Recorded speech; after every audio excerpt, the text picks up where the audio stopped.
Ipinuhos ko ulit ang larawan ng tatlong magkapatid, mga idol, dahil na rin sa parang makita ng iba, mga idol, kahit saan ka man ngayon, para makita mo ang kalagayan ng mga batang ito, mga idol, na nangailangan ng kalinga ng isang ina, mga idol.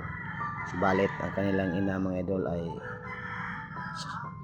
kunti lang ang pera, mga idol, sapat lang sa kanilang pangailangan araw-araw, mga idol. Sabi ng kanyang ina, mga idol, tiisin niya ang lahat para lang mabuhay ang kanyang mga anak, dahil nandyan na yan.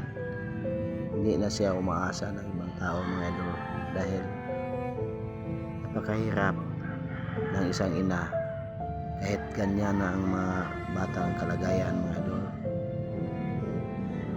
Tiniis niyang lahat, mga idol, alang-alang sa kanyang tatlong anak ng ganito ang pag-iisip, mga idol. Kailangan niyang alagaan araw-araw at paliguan, mga idol.